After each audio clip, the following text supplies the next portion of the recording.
Welcome to Conversations. I'm Muqtadar Khan, your host, and today I'm going to talk to you about the speed with which the Indian rupee has been crashing in 2025. If you look at the reports, this is from the Economic Times. The rupee hits a new record low, slips past 91. Apparently, the highest it reached was 91.14, and then yesterday, actually, it went up to 91.6. This is incredible. I was in India a few months ago, and at that time the exchange rate was around 83, 84 to the dollar, and now it has become 91.6.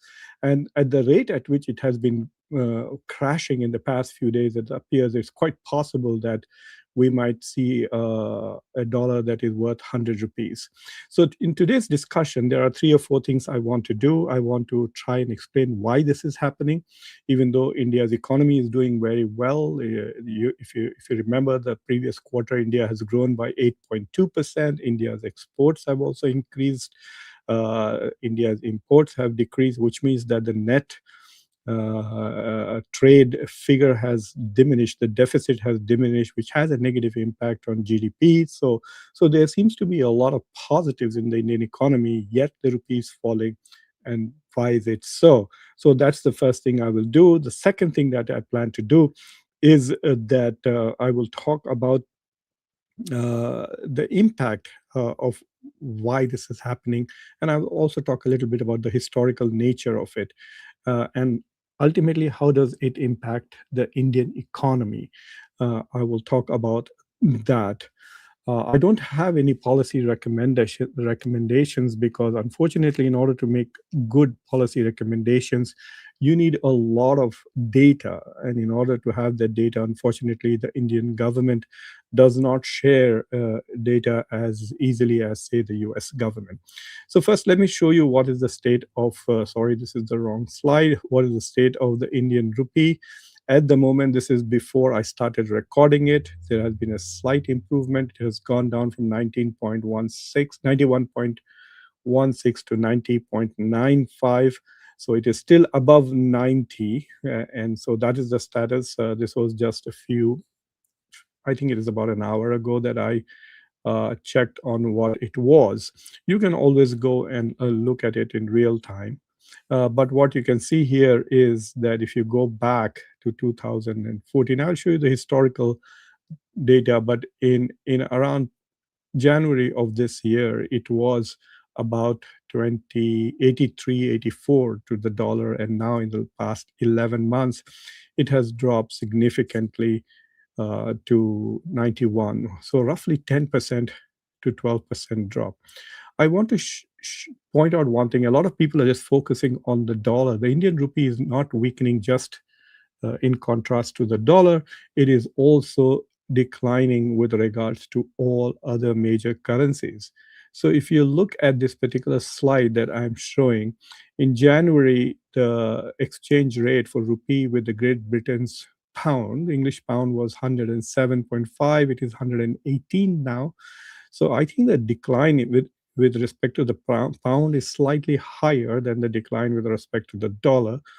And this is in spite of the bilateral trade agreement that India and Great Britain have signed. And then if you look with regards to euro, the euro was trading in January at 1991 at the rate at which the dollar is rating right now. And then it has dropped to 105 to 107 in December. Oh my God, that's 15 to 19% decline. That is a big decline with regards to Europe. If you look at the Japanese yen also, there is a slight decline, 5 to 7%. And with the Chinese yuan, RMB, it is 4 to 5. So the decline with regards to China is the least, but still, even with regards to China, the rupee has been declining. So the point is that there is a decline across the board. And that is worrisome as to why that is happening. So there are a few reasons why that is happening, and let me share what those reasons are with you.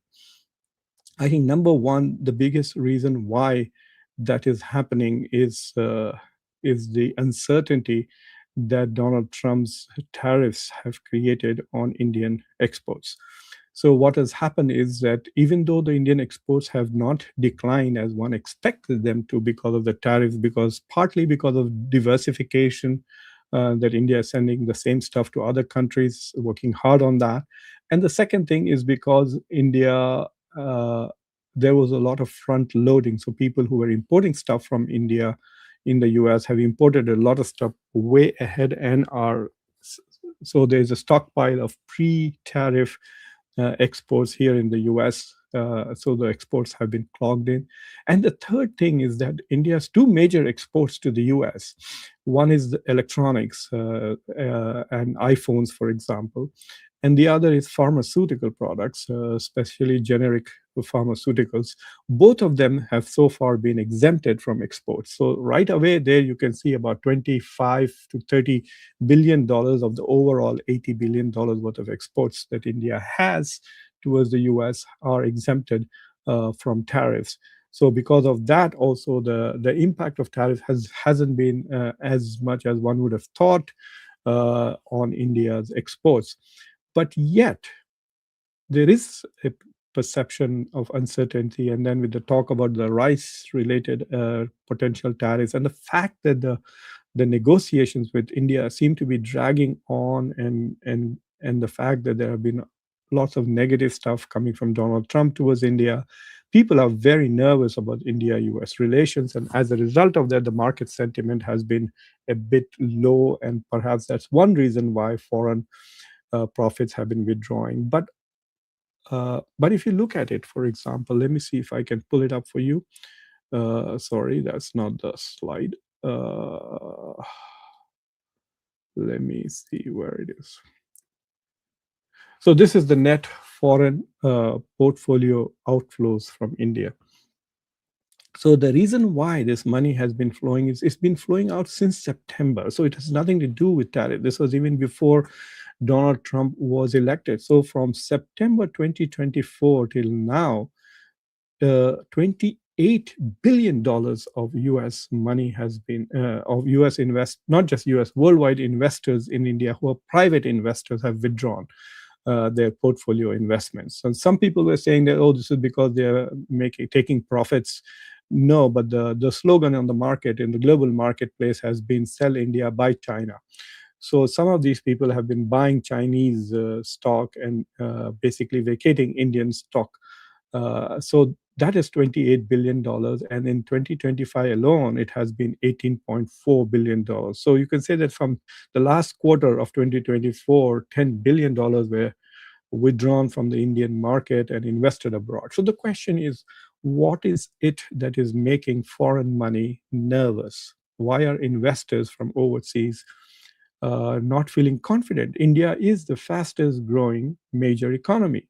So if you are a big time investor and you're getting 8.2% economy, so if you are just following an index fund, you're just investing in an index fund, mutual fund in India, you should be getting better returns than anything that the US or any other market has to offer. So the riskier ones are going to China, and those who are really seeking safe harbor have actually returned to the United States. That's one reason why clearly this has dampened the enthusiasm of voters. And the question is fair enough. Like, for example, if you would ask me to invest in India, I'm not a rich man, but if you were asked me to invest some of my savings in the Indian market, I would first explain to me, why are these people running away? Why do you want me to come in and invest money when everybody else who has been investing in India, who made the decision to invest in India, is withdrawing their funds? So the foreign portfolio investors is running away, and that is a sign of concern. The second, as I said, is a sentiment that has been impacted. The third is that apparently a lot of people from India, Indians themselves, are not investing in India and investing abroad. That is also a worrisome thing as to why people who are in the private sector in India don't feel enthusiastic about the private sector in India. And let me show you a little bit about the foreign direct investment. So while the portfolio investor has retreated, India is continuing to attract foreign direct investments. About $50 billion came in the last 11 months to India. So that is okay. I mean, it's in keeping with previous years. But there's something fraudulent about it. And let me show you what it is. So these are the five biggest sources of foreign direct investments in India: Singapore, Mauritius, the United States, United Arab Emirates, and Netherlands. In the US, the US has Indians has the biggest diaspora of the United States. Of India is in the United States, about 5.5 lakhs. So about 55 lakhs for 5.5 million, of which about 700 million, 1,000 or 7 lakhs are illegal Guspitias, migrants to the US. But so the remittances are very high, and so I think that the US investors are genuine investors. The big companies, for example, Microsoft just invested $17 billion in India. There are investments in India's data centers, etc. So this is genuine investors. But the rest of the four, Singapore, Mauritius, UAE, and Netherlands, are, I think, fraudulent. By fraudulent, what I mean is it's called round tripping, which means that you are an Indian investor, you have a lot of money, you are Ambani or you're Adani or one of those rich billionaires in India. So instead of just investing in India, what you do is you take your money out of India. And that's where you start buying dollars. That also increases the demand for dollars. And that's why the dollar's price has gone up. Just as when foreign portfolio investors withdraw their money from India, they're selling on the stock exchange, they're getting rupees, and then they're buying dollars to take it out. So when they buy dollars, the price of dollar goes up. And that's why rupee is going down, because there's more demand for dollar than there is for rupee. So what people are doing in India is they're creating these shell companies in Mauritius, Singapore, and other places. Mauritius is a tiny island with a GDP per cap. Total GDP is $15 billion. It's nothing. It's like less than the county I live in here in the US. There are many cities in India which are much more richer than Mauritius, but it invests billions of dollars in India. Where is that money coming from? It's just being rerouted from India. So all of these big time investors, Singapore, Mauritius, and Netherlands, are clear round tripping, and UAE is mixed. There are some UAE investments which are direct, such as in Gift City in Gujarat, and others which are coming from the UAE's sovereign wealth fund.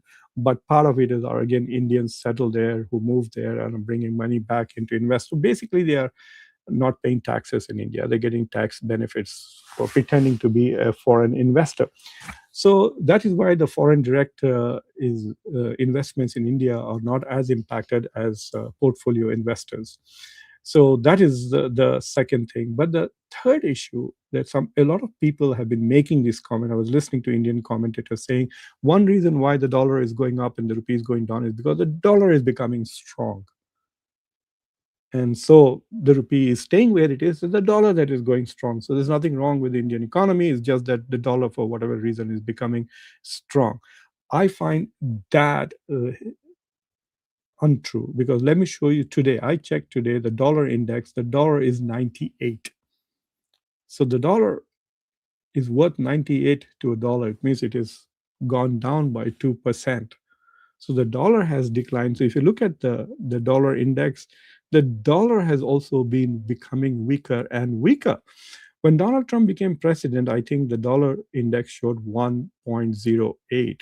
So the dollar was stronger when he became president, and the dollar has become weaker since he became president.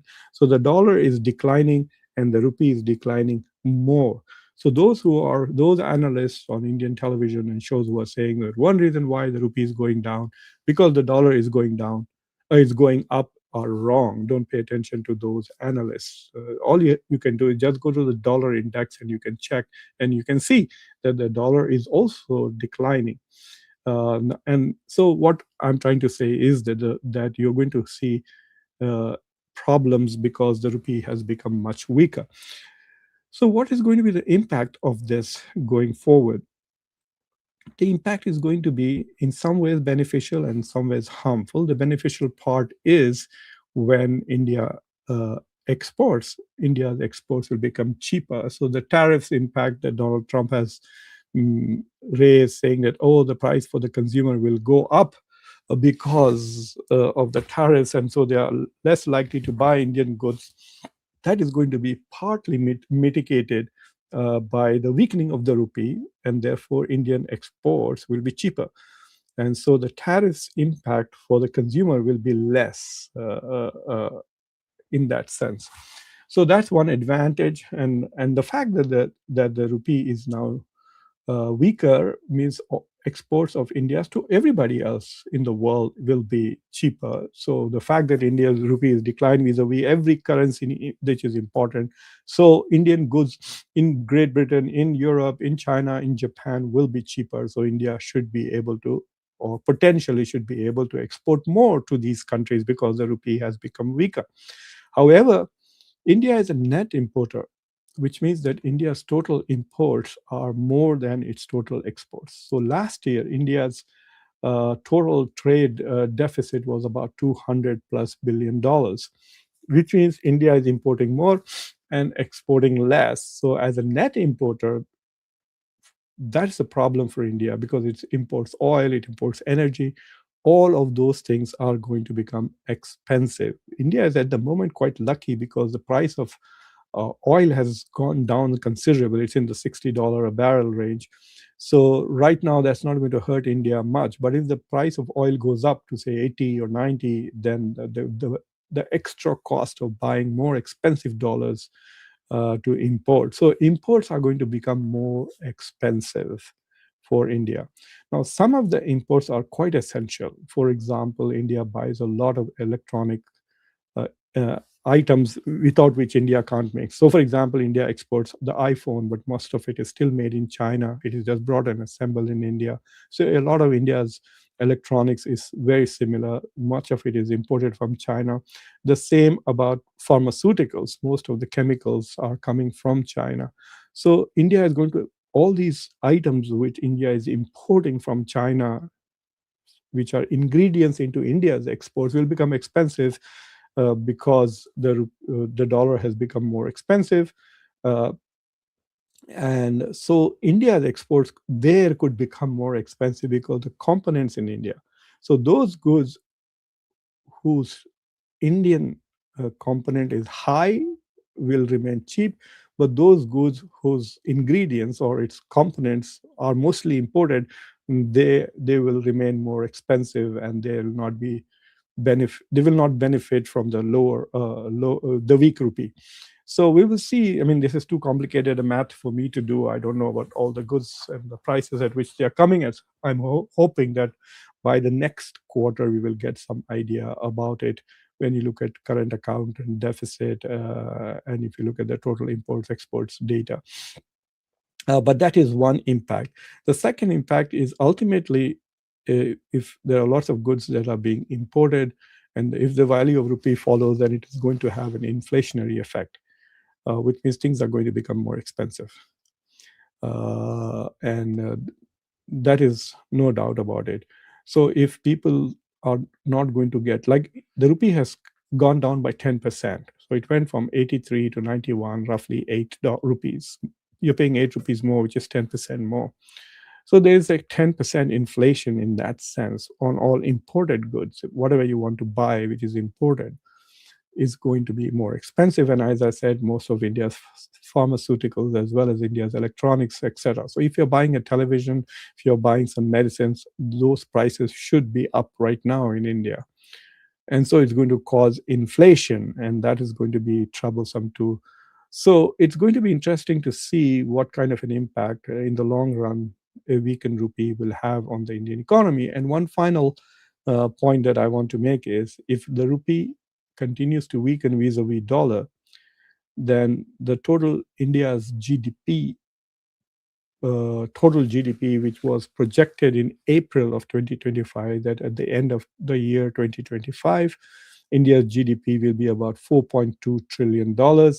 But if the value of rupee declines then that figure could go below 4. And so India might end up being a $3.9 trillion economy by the end of the year, and definitely not bigger than Japan's. And so India will not be the fifth biggest economy. One could argue that India was never a fifth biggest economy because we were not taking into account the declining rupee. So at the end of the year, we will know. So another thing that is at stake for India is who is the fourth biggest economy, India or Japan. Japan's yen has also declined with regards to dollar a bit, but the rate at which the yen is declining is less than the rate at which the rupee has declined. But you never know. The RBI can go back and do so. So basically, RBI has not done enough to keep the dollar at 83.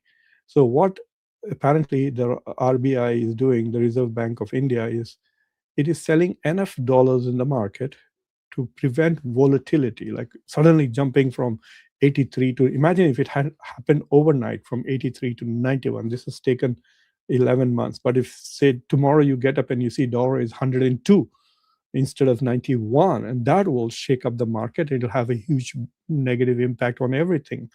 So India might reach 102. The dollar might reach 102 rupees, but it might happen gradually. So the impact is not that shocking on the market. So what the RBI has been doing is that it has been essentially preventing volatility without defending the rupee at any particular price. So that is what the Reserve Bank of India is doing. But if the Reserve Bank of India wants, it can simply sell more dollars, reduce the demand for dollars, and bring the price of dollars down. However, it will mean that it will be running out of dollar reserves that it has. And it will have an impact on its current account, which means borrowing money from overseas becomes more expensive, and paying the debt, foreign debt. India's debt to GDP ratio has been increasing. India's debt has now gone over $3.8 trillion dollars. Luckily for India, a lot of that debt is domestic, but there's still a huge component of international debt. And so now the cost of paying the interest on those debts will also go up because of the decline of rupee. So anyway, so it's going to be a mixed impact. I cannot fully say that this is because India's economy is doing well. It has been growing at 8.2%, but the IMF has actually questioned India's data, so that is also going to have a negative impact on the sentiment. That's probably one reason why the foreign money is running away. But we will see what happens in the next few months. And as you know, I keep an eye on these things. I will talk about it. I just did a report on the world inequality report that came out from Paris. Take a look at that. And I'm inviting two very prominent economists to the show in the next 24 hours, and we will talk about inequality, income inequality, and wealth inequality in India, and what will that do to the goal of becoming Viksit Bharat by 2047. So anyway, thank you for watching Conversations. If you have not subscribed to the channel, do subscribe to the channel, like this video, and press the bell icon. And if there are some interesting questions, I'll be happy to answer them. Uh, People are talking about other events here. So anyway, thank you for watching Conversations. I'm your host, Muqtada Khan. Take care.